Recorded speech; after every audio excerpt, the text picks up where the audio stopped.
히브리서 11장 32절 한 절 말씀, 주신 하나님 말씀 제가 봉독해 올리겠습니다. 내가 무슨 말을 더 하리요? 기드온, 바락, 삼손, 입다, 다윗 및 사무엘과 선지자들의 일을 말하려면 내게 시간이 부족하리로다. 아멘. 한국인들에게는 무서운 악습 하나가 있습니다. 워낙 외모와 이미지 그리고 체면을 중시하다 보니까 단 한 번이라도 그동안 가져왔던 이미지에 손상되는 어떤 일을 하거나 마치 그렇게 한 것처럼 프레임이 씌워져 버리면 좀처럼 그것으로부터 벗어나지 못하는 문제입니다. 누구든지 평생을 살아가면서 그 발자취를 돌아보면 잘한 일과 잘못한 일이 항상 공존합니다. 하지만 안타깝게도 대부분 우리는 공보다는 과오를 더 부풀려 그 사람의 전체 이미지로 만들어버리려는 그런 우를 참 많이 범하고 있습니다.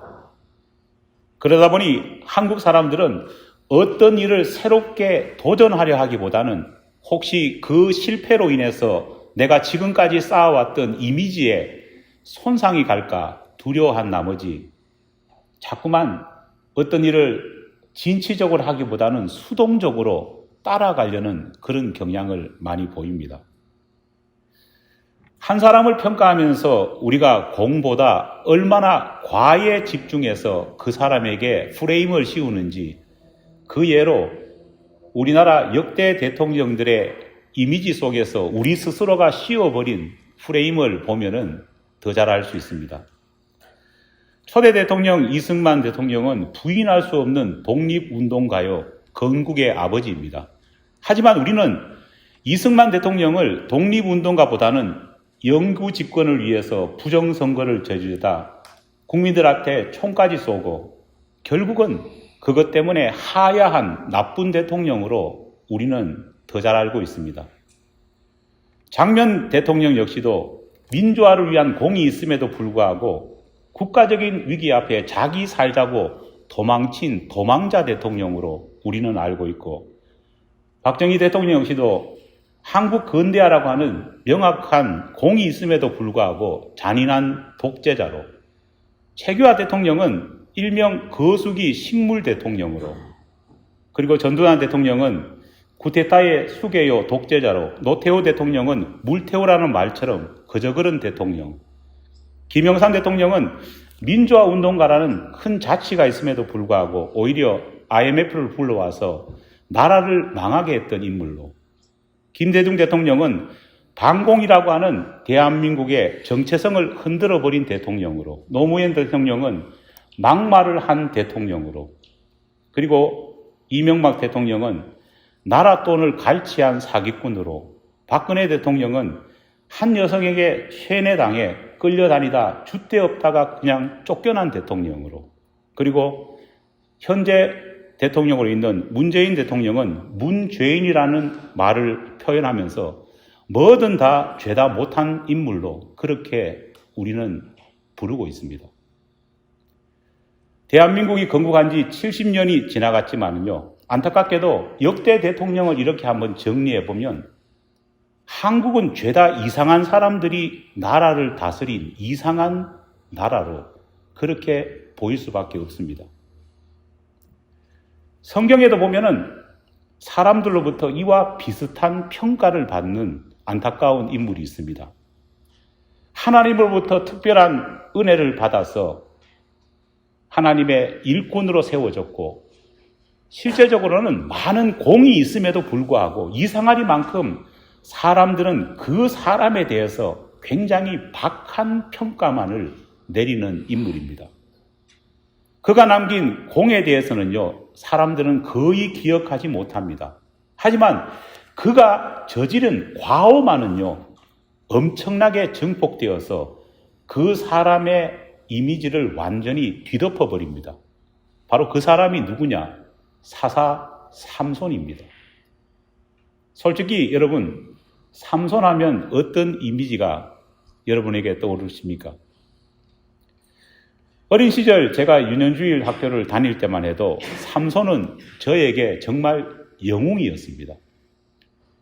셀 수 없이 많은 삼손에 대한 이야기를요, 전도사님으로부터, 선생님으로부터 참 많이 들었습니다. 그때마다 삼손은 민족을 구한 영웅으로 마치 헤라클레스처럼 힘이 세고 늘 용감한 그런 인물로, 게다가 머리털에 신비한 능력을 가진 그런 인물로 소개되고 그렇게 이해해 왔습니다.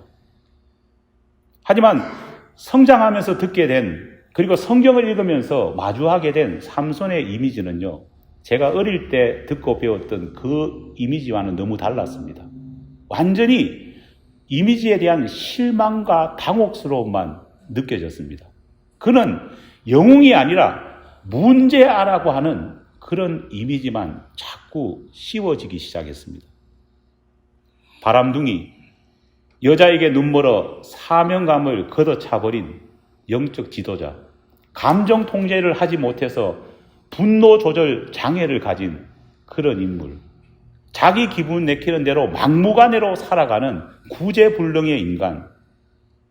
솔직히 오늘 대부분 우리가 가지고 있는 삼손에 대한 이미지가 이렇지 않습니까? 안타깝게도 삼손을 향한 우리의 생각들을 가다듬다 보면요, 분명 하나님이 세우신 사사인데 삼손이 잘한 일이 뭐 있을까? 아무리 생각해봐도 못한 일은 눈덩이처럼 커지면서 많이 알고 있는데 하나님이 선택한 이 사사가 잘한 일이 뭔가 솔직히 생각이 나지 않습니다. 사사 삼손이 과연 어떤 것을 잘했을까? 저 역시도 처음 성경을 읽을 때는요, 생각이 하나도 나지 않았습니다. 평생 사고 치다가 어려움을 겪다가 마지막에 큰 사고를 쳐서 결국은 두 눈이 뽑히고 다곤 신당에 묶여가지고, 그래도 마지막에 하나님께서 은혜를 주셔가지고 다시 힘을 회복해서 그 다곤 신당을 무너뜨림을 통해서 원수였던 블레셋 지도들과 함께 폭사한 그런 인물로만 기억할 뿐입니다. 그런데 당황스러운 것은 우리가 이렇게 여성 편력에 평생 휘둘려 사는 찌질이, 여자의 눈멀어서 하나님이 주신 사명을 팔아먹은 팔풀이처럼 생각하는 이 삼손을 놀랍게도 성경은 뭐라고 말하느냐? 믿음의 용사다. 그렇게 평가하고 있는 겁니다. 특별히 히브리서 11장을 보면요, 믿음의 선진들을 소개하면서 놀랍게도 이 장 가운데에 삼손은 기드온과 다윗과 사무엘과 같은 정말 기라성 같은 이스라엘의 영웅들과 어깨를 나란히 하고 있는 것을 우리는 보게 됩니다. 심지어 히브리서 기자는 삼손을 가리켜서 뭐라고 말하느냐? 세상이 감당치 못한 하나님의 참 용사다고 그렇게 정의까지 내립니다. 여러분, 어떻게 삼손이 우리가 알고 있는 다윗과 동급일 수 있을까요? 어떻게 삼손이 기드온이나 사무엘 선지자와 어깨를 나란히 할 수 있을까요? 정말 우리가 모르는, 우리가 이해하지 못하고 있는 숨겨진 이 삼손의 큰 공이 있는 것일까요? 하나님께서 성경을 통해서 삼손은 믿음의 참 용사다, 하나님의 입으로 그렇게 말씀하셨다면요, 우리가 상식적으로는 인정할 수 없다 할지라도 하나님의 말씀이기 때문에 분명 삼손에게 그런 이미지가 있지 않았겠습니까? 남이 말했다면은 에이 그렇게 말하지만 우리 하나님께서 성경을 통해서 삼손은 믿음의 용사다라고 그렇게 정의했다면 분명 우리가 알지 못하는 삼손의 엄청난 공이 있을 겁니다. 그리고 반대로 말하면 우리가 삼손을 향해 가지고 있는 잘못된 선입견과 잘못된 프레임이 있다는 것입니다. 이 사실을 생각하면서요, 제가 성경을 다시 곰곰이 읽어보니까요, 내가 잘못 깨닫고 있었던, 우리가 잘못 깨닫고 있었던 많은 선입견이, 삼손에 대한 선입견이 있음을 발견하게 되었습니다. 하나님의 용사로 세워졌음에도 불구하고 이방 여인과 연애질만 하고 술 마시고 당대 최고의 요부라고 말하는 드릴라에게 홀려가지고 하나님과 자신 사이에만 가지고 있는 은밀한 비밀마저도 발설함을 통해서 하나님의 일을 다 뒤틀어버리고 결국은 비참한 최후를 맞게 된 소위 되먹지 않은 사람으로서의 삼손이 아니라 우리가 발견하지 못한 삼손의 모습이 있는 것입니다. 돌아보면요, 우리는 삼손에게만 유난히 가혹하게 평가하고 가혹하게 대했음을 반성하게 됩니다. 여러분, 우리가 그렇게 좋아하는 다윗 어떻습니까? 사실 다윗이라는 사람 없지 않습니까? 미국에서 남자에 놓으면요, 대부분 다 이름이 데이비드라 다 짓습니다. 그런데 데이비드라 이름을 지으면서 뭘 생각합니까? 하나님께 사랑받았고 하나님의 마음에 합하고 그리고 하나님의 은혜로 임금이 되었던 성공한 다윗을 생각합니다. 하지만은 어느 한 사람도 아이의 이름을 데이빗이라 지으면서요, 남의 집 아내를 강간하고 남의 집 아내를 빼앗고 그리고 그 아내의 본 남편을 음모를 꾸며가지고 비참하게 그 충신을 죽게 만드는 정말 말로 다 할 수 없는 나쁜 사람으로 다윗을 생각하는 사람은 없지 않습니까? 똑같이 잘못을 했음에도 불구하고 우리는 자꾸만 뭘 생각합니까? 다윗의 좋은 면만을 자꾸 확대합니다. 나쁜 것은요, 아예 잊어버리라 합니다. 솔로몬은 어떤가요? 솔로몬은요, 누가 봐도 역대급 바람둥이입니다. 아내 외에도 1000명의 여인과 놀아난 카사노바도 이 정도는 어려웠을 겁니다. 이런 여성 혈력을 가지고 있는 이 솔로몬이 얼마나 잘못이 많았습니까? 하나님께서 견디다 못해서 이 솔로몬의 잘못 때문에 하나님이 세우신 그 왕국이 분단되는 아픔도 있었지 않습니까? 그런데 이상하게도 우리는 이 솔로몬에 대해서도 굉장히 관대합니다. 솔로몬이 저지른 수많은 잘못은 기억하지 않고 오직 솔로몬의 그 지혜와 하나님께서 주신 그 지혜로 판결을 잘 내린 것만 기억할 뿐입니다. 다윗을 향해서는 우리는 하나님의 마음에 합한 성군으로, 솔로몬을 향해서는 지혜의 왕이라는 호칭을 붙입니다. 그런데 유독 삼손에게만은 바람둥이, 찌질이, 남봉꾼 이런 안 좋은 이미지만 더 씌우는 겁니다. 우리는 이렇게 삼손을 저평가하는데 우리의 시각과 달리 하나님은 삼손을 굉장히 고평가하십니다. 삼손을 향한 하나님의 평가와 하나님의 판단, 우리가 가지고 있는 삼손을 향한 평가와 판단, 이 사이에 있는 큰 갭이 과연 무엇으로부터 시작되었을까요? 그 이유는 우리가 삼손이 활동하던 시대의 이스라엘의 모습을 제대로 파악하고 있지 못하기 때문입니다. 여러분, 삼손은 사사였습니다. 사사가 여러분 어떤 사람입니까? 사사는 여호수아가 죽은 후 가나안 땅에 이스라엘 백성들이 정착합니다. 그리고 왕이 세워지기 전까지의 시대를 사사시대다, 우리는 그렇게 말합니다. 그런데 이 사사시대는요, 특징이 있습니다. 사람들이 자기 보기 좋은 대로, 쉽게 말해서 지 마음대로 행동하던 그런 시대였습니다. 그러다 보니 사람들이 영적으로도 육적으로도 타락하기 시작합니다. 이럴 때 사람들이 타락하고 죄를 범하고 하나님의 말씀을 어기는 잘못을 저지르면 하나님은 어김없이 이방 민족의 대적을 세워가지고 이스라엘을 괴롭힙니다. 그러면은 이스라엘 백성들은 또 어떻게 반응하느냐? 죽겠다고 살려달라고 하나님 앞에 다 나가서 회개하면서 도와달라고 울부짖습니다. 그러면 우리 하나님께서는 사사라고 하는 사람을 세우셔서 그 사람을 주도자로 삼으셔서 이 어려움을 이기게 하십니다. 그러면은 잠깐 이스라엘 백성들은 어떻게 할까요? 하나님 감사합니다 하면서 하나님을 찬양하다가 이내 다시 시간 좀 지나면은 다시 처음부터 원상복귀가 되는 모습을 끊임없이 반복을 합니다. 그런데 흥미로운 것은요, 이렇게 무한 반복되던 것, 죄를 짓고 울부짖고 회개하면 하나님이 사사를 세우시고 사사가 모든 문제를 해결하고 하나님을 다시 찬양했다가 다시 죄를 짓고 하는 이 반복의 사이클이 놀랍게도 삼손의 시대에 와서는요, 깨어집니다. 어떻게 깨어지냐 하면요, 이스라엘이 불순종하기 시작합니다. 하나님이 화가 나셨습니다. 그래서 이방 민족 블레셋을 세워서 이스라엘 민족을 괴롭힙니다. 이쯤 되면은 그 다음 사이클로 뭐가 나와야 됩니까? 사람들이 살려달라 하나님께 회개하면서 우리를 구해줄 지도자를 달라고 울부짖어야 됩니다. 그런데 놀랍게도 이전 시대에는 그것이 있었는데 삼손 시대부터는요, 어떻습니까? 그게 없어졌습니다. 하나님 앞에 나와 통해 자복하는 이스라엘 백성이 사라져 버렸습니다.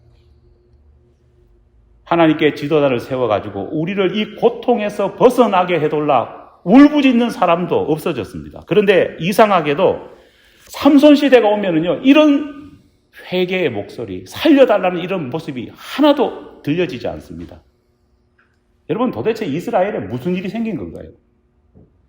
놀랍게도 이스라엘 사람들은 자신의 신앙을 위협하고 자신의 삶을 압제하는 블레셋 사람들을 물려쳐달라고 하나님께 회개하면서 울부짖기보다는요, 오히려 다른 방법으로 자신에게 닥친 위기를, 불편을 해결하려 합니다. 여러분, 그 방법이 무엇인지 아십니까? 이방 민족 블레셋에 저항하고 대항하려 보다는 오히려 이스라엘 민족 전체가 블레셋으로 집단적으로 변절해 버리는 겁니다. 이것은 일제시대에 우리 민족 전체가 일본에 아예 항복해가지고 모두가 친일파로 변절하는 것과 똑같은 일이 벌어진 겁니다. 그런 상황 속에서 가만히 성경을 읽어보면요, 이스라엘 백성 99%가 다 변절자로 친일파처럼 그렇게 다 넘어가 버렸는데 유일하게 블레셋을 향해서 저항하는 사람, 그 사람은 누구밖에 없었냐? 삼손밖에 없습니다. 여러분, 얼마나 삼손이 정말 힘든 삶을 살았는지 한번 상상해 볼 필요가 있습니다. 놀라운 것은요, 이전 시대 사사들은 어떻습니까? 사사가 일어서서 저 대적자들을 물리치자고 하면은요, 사람들이 구름대같이 몰려들었습니다. 여러분, 기드온 시대를 보십시오. 물리치자고 하나님이 말씀하셨다 말하니까요, 기드온을 돕기 위해서 어떻습니까? 엄청난 이스라엘 청년들이 몰려들었습니다. 그래서 하나님이 어떻습니까? 너무 많다. 이건 너무 많다. 진실한 사람 좀 골라내자 해서 결국은 몇 명까지 낮아졌습니까? 300명. 기드온의 300용사. 그만큼 엄청난 사람들이 이 이방 민족에게 저항하자고 사사가 외치면요, 다 나와서 사사를 도우려 했습니다. 그런데 삼손 이야기를 읽어보면 어떻습니까? 삼손은 언제나 외톨이입니다. 혼자만 싸웁니다. 삼손이 이스라엘 백성들을 향해서 나가 싸우자고 말하지 않았겠습니까? 아닙니다. 그도 그 앞서 사사된 사람들처럼요, 이스라엘 백성들에게 내가 사사로 부름받았다, 나가 저항하자, 수없이 이야기했을 겁니다. 그런데도 모이는 사람이 한 명도 없었습니다. 삼손의 이야기를 읽어보면 블레셋에 저항하는 모습은요, 늘 삼손 혼자 외톨이, 옆에서 도와주는 사람 하나도 없이 오로지 모든 것을 홀로 막아서는 삼손의 모습을 볼 수 있습니다. 심지어는 사사기 15장 11절 말씀 제가 읽어보겠습니다. 유다 사람 3,000명이 에담 바위 틈에 내려가서 삼손에게 이르되 너는 블레셋 사람이 우리를 다스리는 줄을 알지 못하느냐? 내가 어찌하여 우리에게 이같이 행하느냐? 참 기가 찬 말입니다. 여러분, 충격적인 말 아닐 수 없습니다. 왜냐? 삼손, 블레셋에 저항하기 위해서 사사로 세워진 그 삼손에게 무려 3,000명이나 되는 이스라엘 지도자들이 찾아가서 뭐라고 말합니까? 삼손아, 블레셋 사람이 우리를 다스리는지 네가 알지 못하느냐? 너 왜 이렇게 나대느냐? 블레셋 사람이 유대인을 다스리는 것, 이스라엘 사람들을 다스리는 것을 당연하게 생각하고 있는 것입니다. 한마디로 말해서 이미 식민지 근성에 찌들어 버렸습니다. 이스라엘이 사라져버린 겁니다. 블레셋에 저항할 마음이 0.01%도 없는 겁니다. 오히려 저항하고 신앙을 지키려고 하는 삼손을 향해서 찾아가서 나무랍니다. 블레셋 사람이 우리를 다스리는지 알지 못하느냐? 제발 좀 가만히 있으라고 말합니다. 말 그대로 99%가 친블레셋 내국노로 변절해버렸고 오직 사사인 삼손 홀로 그 모든 공격을 막아내고 있었습니다. 정말 가혹하게 모든 사람들이 변절자로 바뀌어버린 그 시대에 삼손은 홀로 이스라엘의 방파제가 되어서 여호와 신앙을 지키고 블레셋에게 대항하고 있었던 것입니다. 그러다 보니까요, 죄는 만연을 넘어서서 죄가 정의가 되어버렸습니다. 죄악에 맞서는 것이 아니라 왜 너는 자꾸 쓸데없는 일을 하느냐고 적당히 타협하고 살아라고 자기 동족이 찾아와서 그렇게 말할 정도입니다. 오히려 죄인이 의인을 찾아와가지고 나무라는 시대가 삼손의 시대였던 겁니다. 삼손은 하나님을 거역하고 모두가 죄와 한통속이 되어버린 정말 희망과 정의가 사라져버린 그 이스라엘 땅에 홀로 살아가면서 하나님 신앙, 이스라엘의 정체성을 지키기 위해 또 대적들과 대결하기 위해 살았던 그런 사사였습니다. 여러분, 이런 삼손을 하나님이 어떻게 사랑하시지 않겠습니까? 이런 삼손을 어떻게 하나님이 도와주시지 않겠습니까? 왜냐? 하나님 말고는 삼손을 도울 사람이 없는데요. 어떻게 하나님이 삼손을 도와주시지 않겠습니까? 삼손은 당시 이스라엘의 최후의 보루였습니다. 삼손의 이야기를 읽어보면요, 계속 반복되는 것이 뭐냐 하면요, 이 최후의 보루가 된 삼손을 무너뜨리기 위해서 블레셋 사람들이 온갖 회유와 유혹과 협박을 하는 것을 볼 수 있습니다. 심지어는요, 이스라엘 사람들이 나서가지고 삼손을 붙잡아가지고 블레셋 사람한테 바칠 정도까지 되어버렸습니다. 블레셋 사람들의 이러한 회유, 이스라엘 변절자들의 이러한 공격에 삼손은 저항합니다. 홀로 저항합니다. 그런데 이 저항하는 모습을 보면요, 또 흥미롭습니다. 주로 삼손이 저항하는 모습이 사사기 14장, 15장에 나오거든요. 그런데 독특한 패턴이 있습니다. 사사기 14장에 보면요, 좀 흥미로운 사실이 있습니다. 우리가 삼손에 대해서 오해하는 부분입니다.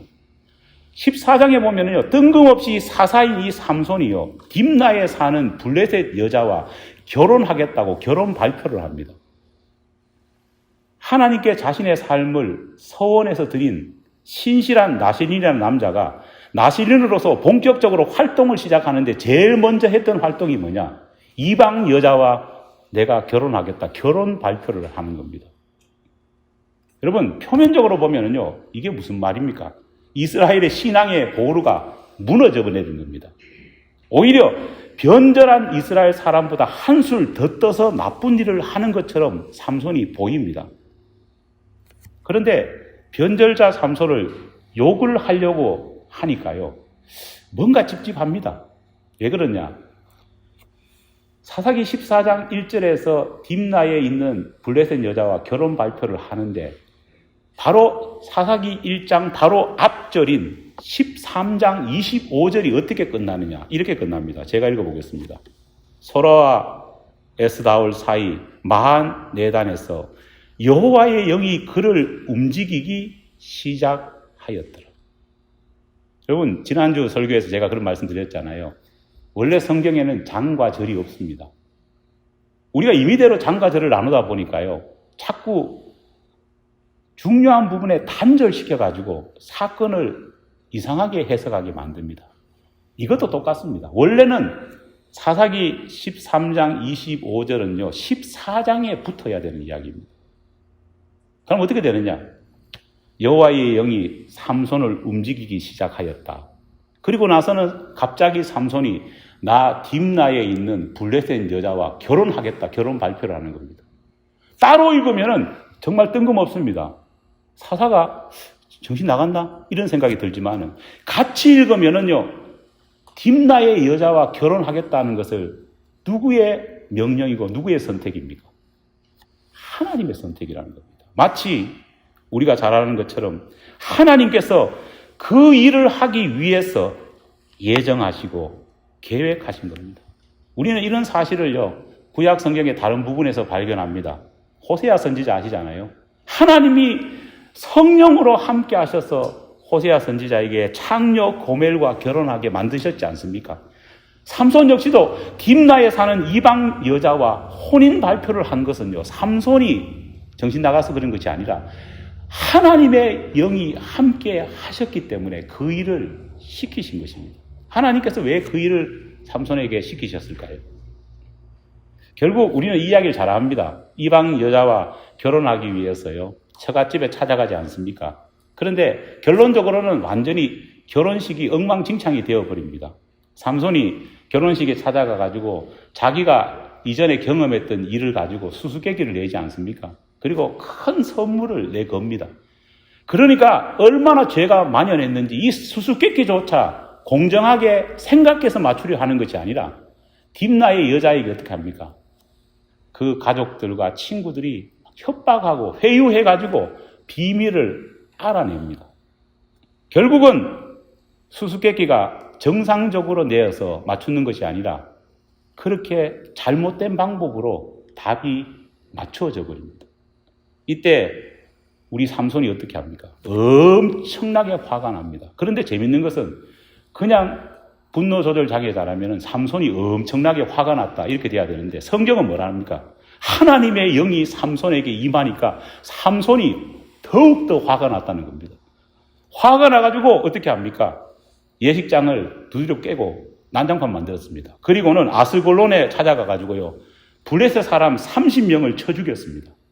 그것을 또 노작질 해가지고 수수께끼를 알아맞춘 사람들에게 줄 상품을 거기 노량물로 뺏어가지고 주었습니다. 딸의 결혼식이 완전히 엉망진창이 되니까요, 이방 여자의 아버지도 화가 났습니다. 삼손이 집으로 돌아간 다음에요, 이 아버지가 화가 나고 어떻게 합니까? 삼손에게 알리지도 않고 자기 딸을 삼손의 친구에게 줘버립니다. 얼마 후 우리 삼손이 다시 처갓집으로 돌아옵니다. 그리고는 아내를 찾습니다. 그러자 예비장녀는 뭐라고 말합니까? 내가 화가 나가지고 네 친구한테 이미 줘버렸다. 그러니까 삼손이 갑자기 하나님의 신이 임해가 다시 막 화를 냅니다. 이번에는 또 삼손이 뭐라느냐? 여우 300마리를 붙잡아가지고요, 꼬리에 꼬리를 물고 불을 횃불에 붙여가지고 그 꼬리 사이에 끼워 넣습니다.